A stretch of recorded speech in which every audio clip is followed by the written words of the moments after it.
Shri Venkateswara gold తాకట్టులో ఉన్న మీ బంగారాన్ని విడిపించి కొనబడును.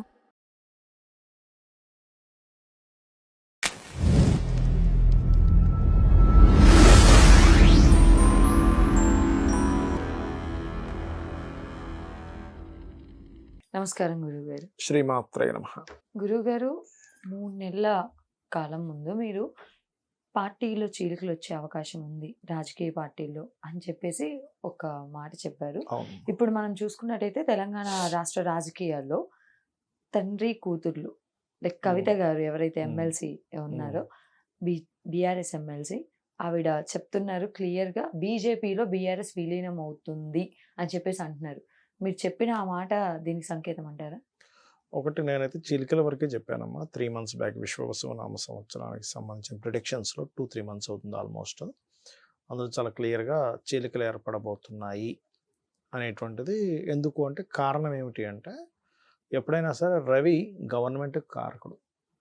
రాజకీయాలకి, గవర్నమెంట్కి, ప్రమోషన్స్కి, ఒక మనిషికి పేరు ప్రఖ్యాతలు రావడానికి కారకుడు.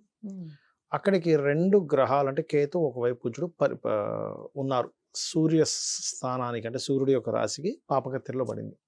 సో ఎప్పుడైతే సూర్యుడి యొక్క రాశి పాపకత్తెరలో పడి ఆ 2 దగ్గరలోకి వస్తూ ఉంటాయో, ఇక్కడ జరిగేది ఏమిటంటే యాజ్ పర్ ముండేన్ ఆస్ట్రాలజీ పరంగా 100% చీలికలు ఏర్పడతాయి. ఆ పాయింట్ ఆఫ్ వ్యూలో చెప్పడం జరిగింది. కాకపోతే ఈ పార్టీ అని మాత్రం నేను ఎక్కడ కూడా చెప్పలేదు. ఎందుకంటే తెలంగాణ టీఆర్ఎస్ పార్టీలో అవుతాయి లేదా బీఆర్ఎస్ పార్టీలో అవుతాయని నేను చెప్పలేదు. గవర్నమెంట్ చీలికలు ఏర్పడుతుంది. అది కాంగ్రెస్లోనే అయ్యే ఛాన్సెస్ ఉన్నాయి, బీజేపీలో అయ్యే ఛాన్సెస్ ఉన్నాయి, టీఆర్ఎస్లో ఇంకేదైనా ఇప్పుడు ప్రపంచవ్యాప్తంగా ఉండేటువంటి ఏ పార్టీలో అయినా చీలికలు ఏర్పడతాయి. అందులో ఎటువంటి డౌట్ లేదు. అయితే ఇది ఖచ్చితంగా జరుగుతుంది. జరిగి కొత్త పార్టీ ఆవిర్భావం కూడా జరుగుతుంది.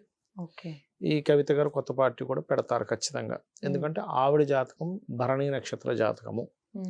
భరణీ నక్షత్రం జాతకులు ఎప్పుడో ఏదో ఒక పార్టీని పెట్టుకుని అలా ఉండరు. వాళ్ళు ఓన్గా ఏదైనా క్రియేట్ చేసుకుంటారు. ఇంకా అందులో డౌట్ ఏం లేదు. మనం ఈ మధ్యకాలంలో ఆ పార్టీ ఆవిర్భావము అవన్నీ కూడా చూస్తాం రాబోయే కాలంలో.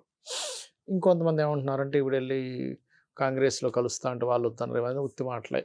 ఎందుకంటే వీళ్ళు ఎప్పుడూ కూడా ఉంటే ఓన్ మనుషులతో ఉండాలి, లేకపోతే సొంతంగా ఏదైనా చేయాలనేటువంటి వ్యక్తిత్వం కలిగి ఉంటారు భరణీ నక్షత్ర జాతకులు సహజంగానే. అంటే ఎప్పుడో ఒకప్పుడు వాళ్ళు ఓన్ ఇది క్రియేట్ చేసుకుంటారు అన్నమాట. ఆ బలం జాతకంలో ఉంది సహజంగా కూడా. ఆవిడ జాతకం అయితే ఆవిడ జాతకంలో ఏంటంటే తీవ్రమైనటువంటి ఇబ్బందులు ఎదుర్కొనే ఉంది, గండము ఉంది, ఒక పార్టీని అంటే జనాల్ని సమకూర్చి పార్టీని పెట్టేటువంటి బలం కూడా జాతక చక్రంలో బలంగా ఉంది. అందులో డౌట్ లేదు. అయితే ఇక్కడ మరి కొంతమంది చెప్తుంది ఏంటంటే రకరకాల మీడియాస్లో బీజేపీలోకి బీఆర్ఎస్ వెళ్ళబోతుంది అని. మధ్యలో ఒకసారి ఎక్కడో కవిత గారు కూడా అన్నట్టున్నారు. అంటే ఆవిడకి వచ్చిన సమాచారం బట్టి అని ఉంటారు మేబీ.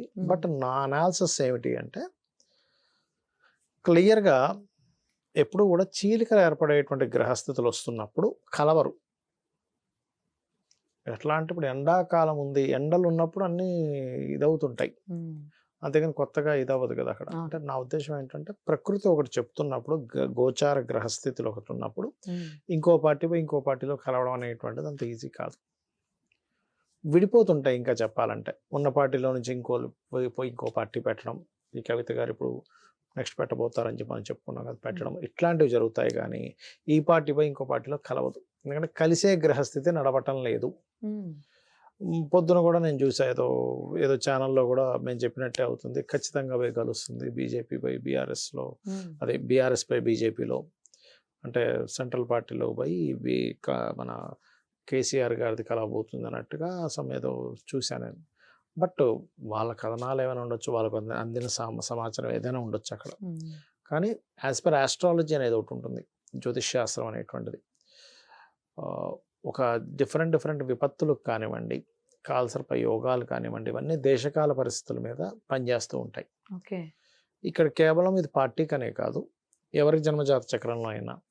ఉదాహరణకు వాళ్ళకి 7th house కేతు కనెక్టివిటీ ఉందనుకోండి, భార్యాభర్తల మధ్యన ఎడబాటు ఉంటుంది. ఒక వ్యక్తి కుటుంబ స్థానంతో కేతు సంబంధం వచ్చింది అనుకోండి, కుటుంబంతో దూరంగా ఉంటాడు జాతకుడు, కుటుంబంతో దగ్గరగా ఉండడు. అట్లాంటి జాతకాలు చాలా చూసాం.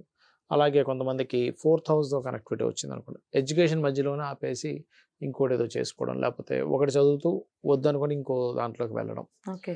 ఇట్లా వాళ్ళ పర్సనల్ చార్ట్లో కేతువు యొక్క ప్రభావం ఎక్కడైతే ఉంటుందో అక్కడ చీలికలు, సెపరేషన్స్, ఇది వద్దనుకొని వదిలేసుకొని ఇంకో దానిలోకి వెళ్ళడం అనేది 100% జరుగుతుంది.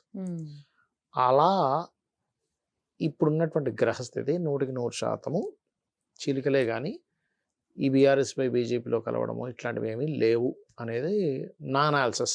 ఓకే. అయితే మనం గతంలో చెప్పినటువంటిది ఏదైతే చీలికలు ఏర్పడతాయని చెప్పింది కూడా మన గొప్పతనం 1% కూడా కాదు. అది కేవలం మహర్షులు మనకు అందించినటువంటి శాస్త్రం యొక్క గొప్పతనం మరియు అమ్మవారి యొక్క అనుగ్రహం, అంతకుమించి ఏం లేదు. అది కృతజ్ఞతలు. శ్రీమాత్రే నమః.